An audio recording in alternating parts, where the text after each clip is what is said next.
What's going on, guys? Welcome back to this week's Pinball Facts tournament video. Today we're going to talk about the one ball challenge we had on Red and Ted's Roadshow, and then coming up this week we're going to have a one ball tournament on Attack from Mars.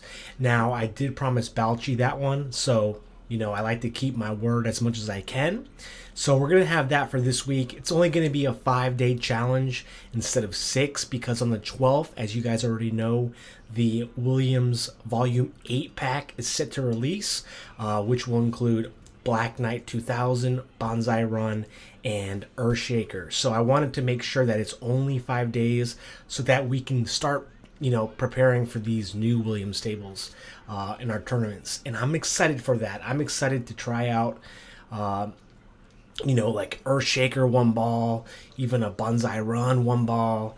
I think it'll be great, and I'm happy to have those new tables just before Christmas, actually. So in a few days from now, we'll be playing those tables in our tournament.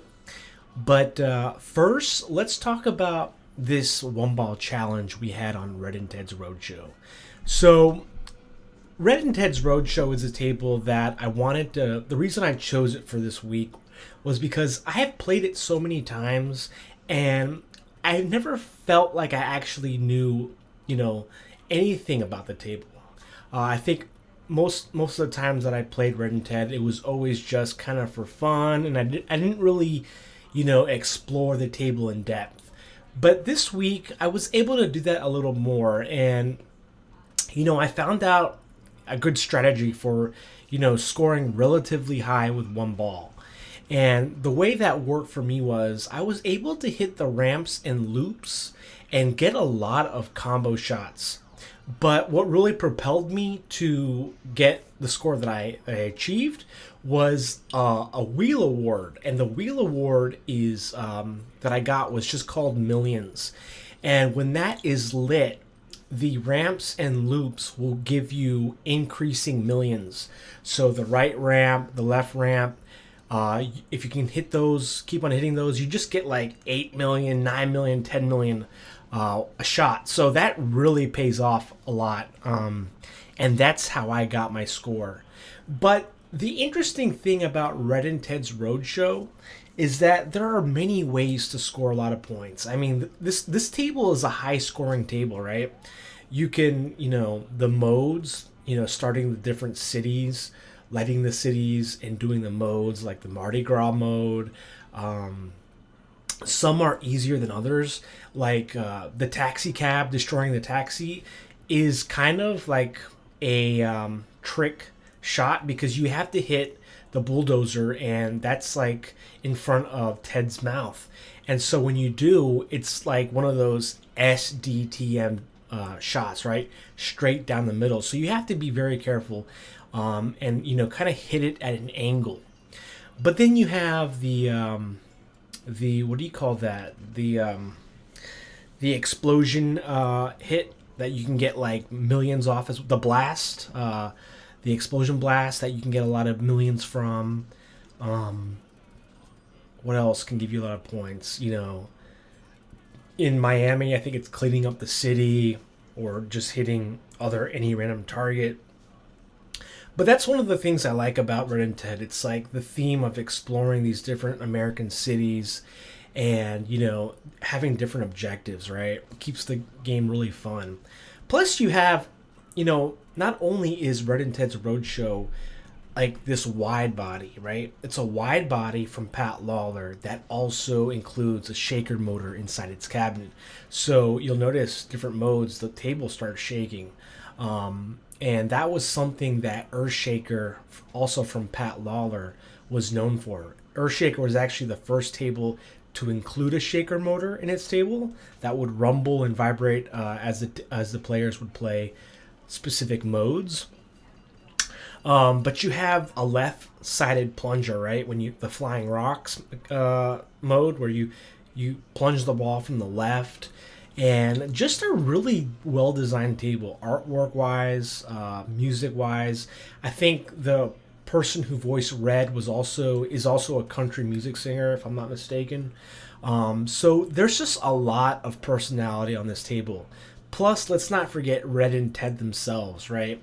who have these like creepy looking eyes that are following the pinball with what they call pin motion technology, very much like Rudy from Funhouse. So really cool table, a lot of ways to score. You can get really intricate with it, but a one ball challenge, the rules will be a little different, right? Because on a three ball, you're going to have the extra ball, the special, lit, different awards. So yeah, I hope you guys enjoyed this one ball challenge on Red and Dead's Roadshow. There wasn't that many Easter eggs or hidden shots that I could find, but it was still an interesting table because there's just so much going on, right? Don't forget you have the souvenirs that you can collect. The multi-ball is also really cool, especially when the table starts shaking. So just an overall fun table with personality, and I'm glad that I got to know it a little more and figure stuff out. So one thing I want to say about this tournament was it was a huge turnout. We had around 58 people, but it's showing 55. So a lot of people in this tournament. And this week was a little different because we did use 10 attempts as suggested by Balchi. And I thought it definitely added another layer of difficulty, right? Because having a total of 10 attempts can make each time you play that much more nerve-wracking, because before you had unlimited attempts, so it didn't really matter. You could restart anytime you wanted. If you didn't get the skill shot on, or if you didn't get something that you wanted, you could just restart. But now having a limit of 10 attempts makes it so that each attempt feels like, it counts. You have to make it count. And I felt like it was very challenging because I'm just not used to having like a limit when it comes to attempts. And you think about it, it's like we already made it one ball. So we already like reduced the, classic pinball to one ball instead of three. And then when you add, limited attempts, it just makes it that much more, for better lack of word, limiting, right? But that's what makes it more challenging and fun, is when you have those added like barriers in a lot of ways. Because when we were playing three ball classic pinball, those games could go on forever, but when you add different challenges and different factors, it just makes the game a lot more interesting, and it kind of levels the playing field. So yeah, we're going to continue with limited attempts, but there was some confusion. I think Gapfic thought that they were daily, and I don't know if you can do that in tournament settings. I'll have to see, but that would be kind of cool if you could make it like daily attempts. I don't know if that's an option, but we're going to try to stick to attempts for this week on Attack from Mars. And let's go over the scores here. So in first place, congratulations to Moonface Maddie with 700 million points on a one ball challenge. Welcome, Moonface Maddie.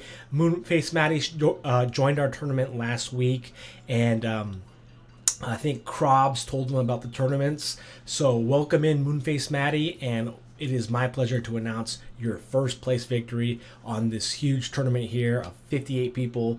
To get 700 million is really cool, and I'm glad to have you in first place and in this tournament. And you beat Autobus. Autobus in second with 657 million. Autobus is a really good pinball player. He's really high on the leaderboards. I think he has a Twitch channel. And so to be ahead of Autobus is a big deal because this guy is a good pinball player. So, it feels like, I feel like I'm in pinball royalty here. But congratulations to Autobus. Thank you for joining the tournament. We got third place, Balchi99 with 409 million points. Congrats, Balchi. Balchi was the one who told me about the limited attempts and suggested it. And I think it's fun because it kind of forces you to practice on your own if you want, which is what I did. I played the one ball challenge on single player mode. I got to like 333 million. So I did have a score in the all-time, which was cool. And then I played, of course, I used my 10 attempts. But there's really no right way. You can use all your attempts in one go if you want. It's really up to you how you want to do it. But in fourth place, we have my friend Urko1945 with 377 million, just ahead of me. And Urko was in the first place for a while.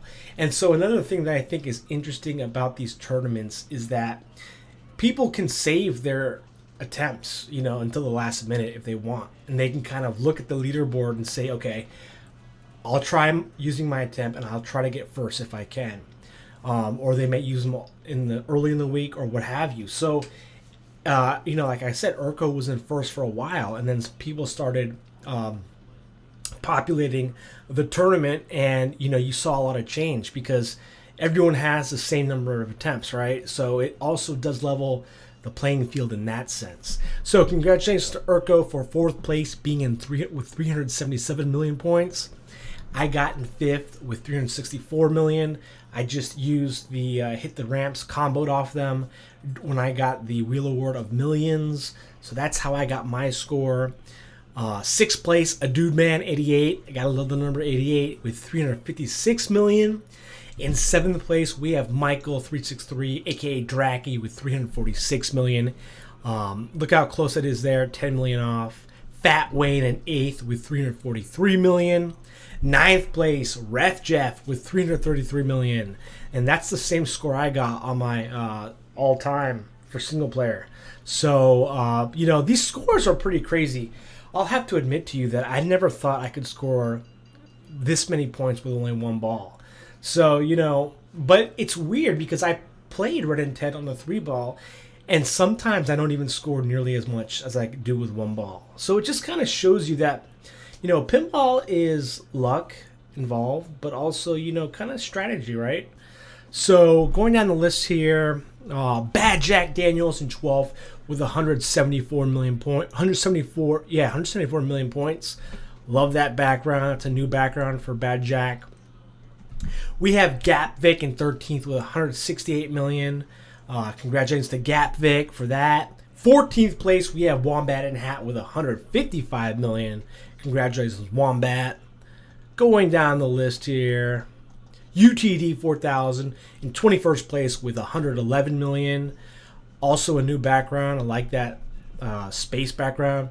But look how close these scores are too. Look, you got 111, 111, 122, 123. Going down the list, Somatic in 29th with 87 million points. Krobs in 32nd with 82 million points. Look how close Krobs was to 31st, right? 83 million, 82. Going down, Fabled Scarab 79. Got to mention Fabled Scarab. And 35th with 62 million points. Carpy Sun in 39th with 57 million points. And I'm just reading names that I'm familiar with.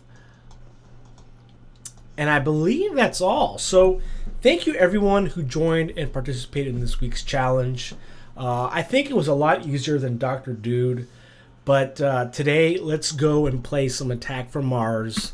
We're going to create a 5-day challenge because, as you know, Williams Volume 8 is releasing on the 12th. So I don't want to make it too long. And going to Attack from Mars. So Attack from Mars is still a good table because we haven't done a one-ball challenge on it. We've done 5 minutes, I believe. No, we might have done a one-ball. I know we've done a 5 minute, but you know, Attack from Mars is still one of the, like, you know, one of the funnest tables in pinball, right? For a reason. You can play it a lot and it never gets boring. So we're gonna go one ball challenge, right? Unlimited players, 10 attempts, right? I wish there was more, but 10 is the thing, and it's gonna be 5 days. So that we have time for the new tables and playing tournaments on those. Password is going to be, what's today? It's the 8th, right? So 12, 8, let me make sure. 12, 8, 24. Okay. So we have private one-ball challenge, unlimited players, 10 attempts, 5 days, Attack from Mars. Let's get it going. All right, guys. So I'm going to use up one attempt here. Here's the ID, HR8G, and let's go.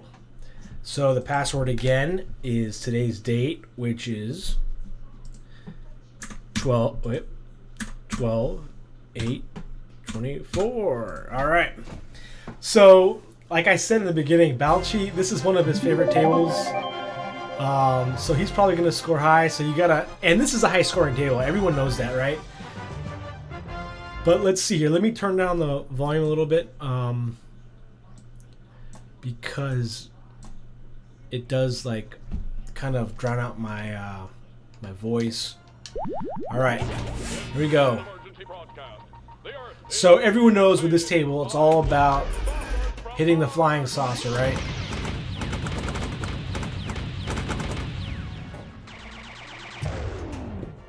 And what I want to say as well is, don't worry about scoring.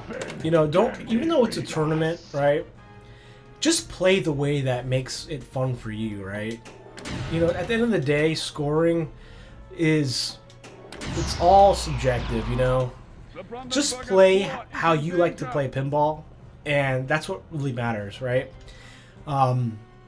Because I know when I play games and there's strategies that, you know, that people use, not all the time they're going to be fun for everyone. So just play the way you want to. You know, at the end of the day, it's your experience, right?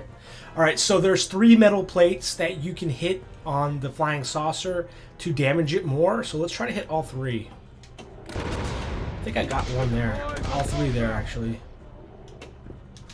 No, come on, man. Oh, no. Okay, wow. I'm going to have to use an attempt here. I feel bad for doing so, but after this, I'm uploading the video and I'm playing it. I'm practicing it, I should say.